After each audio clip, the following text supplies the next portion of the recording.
के क्वेश्चन पूछे जा रहे हैं परीक्षाओं में, तो आप हमारे चैनल को भी सब्सक्राइब कर सकते हैं, आपको जानकारी मिलती रहेगी। तो चलिए आज का क्वेश्चन स्टार्ट करते हैं क्वेश्चन नंबर 1 से, जिसमें साथियों यहाँ पर पहला क्वेश्चन पूछा जा रहा है कि साइन वेव का पीक टू पीक मान है। ए ऑप्शन साइन वेव का अधिकतम या फेज मान के बराबर, बी ऑप्शन दिया गया साइन वेव का अधिकतम या फेज मान का दोगुना, सी ऑप्शन है साइन वेव का अधिकतम या फेज मान का आधा, और डी ऑप्शन देंगे कि साइन वेव का अधिकतम या फेज का मान 4 गुना। तो साथियों ध्यान रखिएगा, साइन वेव का जो पीक टू पीक मान होता है वो साइन वेव का अधिकतम होता है और फेज मान का 4 गुना होता है, ध्यान रखिएगा। तो यहाँ पर आपका सही हो जाता है साथियों ऑप्शन नंबर डी, बिल्कुल करेक्ट आंसर। जितने भी छात्र गए थे आज की डेट में एग्जाम देने, यदि उन्होंने डी ऑप्शन मारा तो बिल्कुल उनका सही आंसर हो जाता है, कोई भी दिक्कत नहीं है।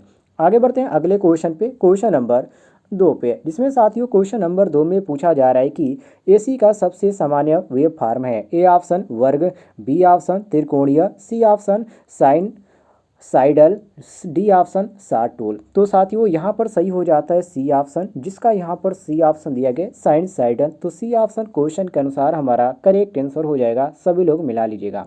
आगे बढ़ते हैं क्वेश्चन नंबर 3 पे, जिसमें साथियों क्वेश्चन नंबर 3 में पूछा गया था कि साइन वेव का परम मान 200 वोल्ट है तो औसत मान होगा। साथियों औसत मान निकालने के लिए आपको एक सूत्र की जरूरत पड़ेगी, जो कि मैंने पिछली वीडियो में आपको जानकारी दिया था। उस सूत्र से आप निकालेंगे तो इसका सही आंसर आ जाएगा 141.4 वोल्ट। यदि आपको इसके बारे में जानकारी नहीं है और इसको आप सॉल्व करना चाहते हैं तो कमेंट बॉक्स में पूछ लीजिएगा, मैं टेलीग्राम पे सॉल्व करके भेज दूंगा, आप आसानी से देख सकते हैं।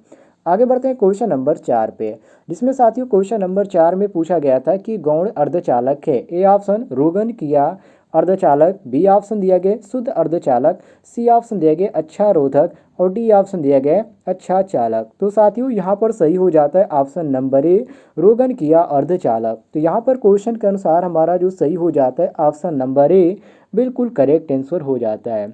आगे बढ़ते हैं हम अगले क्वेश्चन पे, क्वेश्चन नंबर 5 पे, जिसमें साथियों यहाँ पर क्वेश्चन नंबर 5 में पूछा जा रहा है कि एन टाइप अर्धचालक में मुक्त इलेक्ट्रॉन कहलाता है। ए ऑप्शन अल्पसंख्यक वाहक, बी ऑप्शन दिया गया संयोजक इलेक्ट्रॉन, सी ऑप्शन दिया गया बहुसंख्यक वाहक, डी ऑप्शन दिया गया आवेशित वाहक। तो साथियों यहाँ पर सही हो जाता है ऑप्शन नंबर सी, जिसको बोला जाता है बहुसंख्यक वाहक।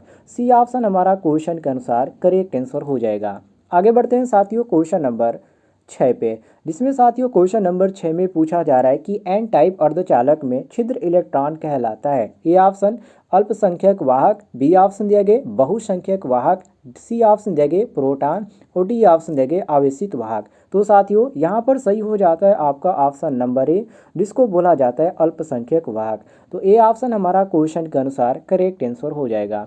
आगे बढ़ते हैं साथियों क्वेश्चन नंबर 7 पे, जिसमें क्वेश्चन नंबर 7 में पूछा गया था कि तापमान में वृद्धि के साथ एक धातु का थर्मल चालकता क्या होता है, बढ़ता है। ए ऑप्शन में दिया गया था, बी ऑप्शन दिया गया था घटता है, सी ऑप्शन दिया गया था समान रहता है, डी ऑप्शन दिया गया था इनमें से कोई नहीं। तो साथियों यहाँ पर सही हो जाता है ऑप्शन नंबर बी कि घटता है। ध्यान रखिएगा, तापमान में वृद्धि के साथ एक धातु का जो थर्मल चालकता होता है वो घटता है। तो ऑप्शन नंबर बी हमारा सही हो जाएगा क्वेश्चन के अनुसार।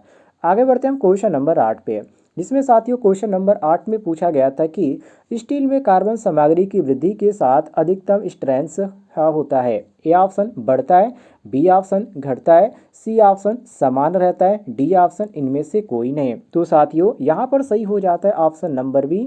जितने भी छात्रों ने बी ऑप्शन मारा होगा उनका बी ऑप्शन क्वेश्चन के अनुसार करेक्ट आंसर हो जाता है, सभी लोग मिला लीजिएगा। आगे बढ़ते हैं हम क्वेश्चन नंबर 9 पे, जिसमें क्वेश्चन नंबर 9 में पूछा गया था कि वाटर हीटिंग अपरेटस के लिए कौन सा नॉन फेरस धातु खासकर प्रयोग होता है। A option copper, B option lead, C option zinc, D option tin. तो साथियों यहाँ पर सही हो जाता है ऑप्शन नंबर ए, जिसको कॉपर के नाम से जाना जाता है। कॉपर एक ऐसा यहाँ पर धातु होता है जो कि वाटर हीटिंग ऑपरेशन के लिए इसमें नॉन फेरस धातु का प्रयोग किया जाता है, ध्यान रखिएगा। तो ये ऑप्शन आपका क्वेश्चन के अनुसार करेक्ट आंसर हो जाता है। आगे बढ़ते हैं क्वेश्चन नंबर 10 पे, जिसमें साथियों क्वेश्चन नंबर 10 में पूछा गया था कि बैटरी कंटेनर में कौन सा नॉन फेरस धातु प्रयोग होता है। अभी मैंने आपको जानकारी दिया, क्या मैंने कहा था कॉपर, लेकिन यहाँ पर बैटरी के लिए बात किया जाए तो जिंक यहाँ पर सही हो जाता है, ध्यान रखिएगा। तो यहाँ पर सही हो जाएगा साथियों ऑप्शन नंबर सी, जिंक। बाकी आपको कन्फ्यूजन करने के लिए यहाँ पर कॉपर भी दिया गया था, लेड भी दिया गया था, टीन भी दिया गया था, लेकिन यहाँ पर आपका सही हो जाता है ऑप्शन नंबर सी, बिल्कुल करेक्ट आंसर मिला लीजिएगा। आगे बढ़ते हैं क्वेश्चन नंबर 11 पे, जिसमें साथियों क्वेश्चन नंबर 11 में पूछा गया था कि जो घर्षण बल पर निर्भर करता है वो क्या कहलाता है, धातुओं का प्रकार या संपर्क सतह, या सी ऑप्शन दिया गया था संपर्क धातुओं की मात्रा, डी ऑप्शन दिया गया था धातुओं की गुणवत्ता। तो साथियों यहाँ पर सही हो जाता है ऑप्शन नंबर बी, जिसको बोला जाता है संपर्क सतह। तो यहाँ पर बी ऑप्शन आपका क्वेश्चन के अनुसार करेक्ट आंसर हो जाएगा, मिला लीजिएगा। आगे बढ़ते हैं क्वेश्चन नंबर 12 पे, जिसमें साथियों क्वेश्चन नंबर 12 में पूछा गया था कि यदि दो वस्तुएं विरामावस्था में संपर्क में हो तो किस प्रकार का घर्षण कहलाता है। ए ऑप्शन सर्पी घर्षण, बी ऑप्शन रोलिंग घर्षण, सी ऑप्शन स्थैतिक घर्षण और डी ऑप्शन कोणीय घर्षण। तो साथियों यहाँ पर सही हो जाता है आपका ऑप्शन नंबर सी, जिसको बोला जाता है स्थैतिक घर्षण। तो सी ऑप्शन आपका सही हो जाएगा, क्वेश्चन के अनुसार मिला लीजिएगा। आगे बढ़ते हैं हम अगले क्वेश्चन पे, क्वेश्चन नंबर 13 पे, जिसमें क्वेश्चन नंबर 13 में पूछा गया था कि जो वस्तु के गुरुत्वाकर्षण के केंद्र को प्रभावित करता है वो क्या कहलाता है। ए ऑप्शन भार, बी ऑप्शन द्रव्यमान, सी ऑप्शन घनत्व, डी ऑप्शन आकार। साथियों जो वस्तु के गुरुत्वाकर्षण के केंद्र को प्रभावित करता है उसको क्या बोला जाता है, उसको बोला जाता है द्रव्यमान। और जिन छात्रों ने बी ऑप्शन मारा होगा उनका करेक्ट आंसर हो जाता है द्रव्यमान, ध्यान रखिएगा। आगे बढ़ते हैं हम क्वेश्चन नंबर 14 पे, जिसमें पूछा जा रहा है कि एक आयताकार शरीर के गुरुत्वाकर्षण का केंद्र क्या है। ए ऑप्शन आयत का लंबा हिस्सा, बी ऑप्शन आयत का छोटा भाग और सी ऑप्शन इसके विकर्णों के प्रतिच्छेदन बिंदु पर और डी ऑप्शन कोनों पर। तो साथियों यहाँ पर सही हो जाता है आपका ऑप्शन नंबर सी कि इसके विकर्णों के प्रतिच्छेदन बिंदु पर। तो सी ऑप्शन हमारा क्वेश्चन के अनुसार करेक्ट आंसर हो जाता है। आगे बढ़ते हैं हम अगले क्वेश्चन पे, क्वेश्चन नंबर 15 पे, जिसमें साथियों क्वेश्चन नंबर 15 में पूछा जा रहा है कि प्रतिबल का अनुपात कौन सा है। ए ऑप्शन भार तथा क्षेत्रफल, बी ऑप्शन भार तथा दिशा, सी ऑप्शन भार तथा व्यास और डी ऑप्शन दिया गया भार तथा समय। देखिए किस तरह के यहाँ पर क्वेश्चन पूछे जा रहे हैं और किस तरह के यहाँ पर कन्फ्यूजन टाइप आपको ऑप्शन देखने को मिल जाता है। लेकिन इसी में से जिन छात्रों ने मारा होगा ऑप्शन नंबर ए कि भार तथा क्षेत्रफल, उनका बिल्कुल करेक्ट आंसर हो जाता है ऑप्शन नंबर ए। आगे बढ़ते हैं साथियों क्वेश्चन नंबर 16 पे, जिसमें यहाँ पर क्वेश्चन नंबर 16 में पूछा जा रहा है कि कौन सी प्रक्रिया संतुलन की स्थिति पैदा करती है। ए ऑप्शन एनेलिंग और हार्डनिंग, बी ऑप्शन नॉर्मलाइजिंग और टेम्परिंग, सी ऑप्शन एनेलिंग और नॉर्मलाइजिंग, डी ऑप्शन नॉर्मलाइजिंग और टेम्परिंग। तो साथियों यहाँ पर सही हो जाता है ऑप्शन नंबर सी, जिसको बोला जाता है एनेलिंग और नॉर्मलाइजिंग। जितने भी छात्र सी ऑप्शन मारे होंगे उनका करेक्ट आंसर हो जाता है। आगे बढ़ते हैं क्वेश्चन नंबर 17 पे, जिसमें क्वेश्चन नंबर 17 में पूछा जा रहा है कि स्टील की टेम्परिंग करने का उद्देश्य क्या है। ए ऑप्शन भंगुरता को कम करने के लिए, बी ऑप्शन नमनीयता दूर करने के लिए, सी ऑप्शन कठोरता को बढ़ाने के लिए, डी ऑप्शन भंगुरता को बढ़ाने के लिए। तो साथियों यहाँ पर सही हो जाता है ऑप्शन नंबर ए, जो भंगुरता को कम करने के लिए। यहाँ पर ए ऑप्शन आपका सही हो जाएगा, क्वेश्चन के अनुसार मिला लीजिएगा। आगे बढ़ते हैं क्वेश्चन नंबर 18 पे, जिसमें साथियों क्वेश्चन नंबर 18 में पूछा गया था, जो कि मोस्ट इंपॉर्टेंट क्वेश्चन है, कि संदर्भ तालिका के लिए उपयोग किए जाने वाला दूसरा शब्द क्या है। ए ऑप्शन शब्दकोश, बी ऑप्शन जीवनी, सी ऑप्शन ग्रंथ सूची और डी ऑप्शन दिया गया था सूचना तालिका। तो साथियों यहाँ पर सही हो जाता है आपका ऑप्शन नंबर डी, जिसको सूचना तालिका के नाम से जाना जाता है। तो डी ऑप्शन आपका सही हो जाएगा, क्वेश्चन के अनुसार करेक्ट आंसर मिला लीजिएगा।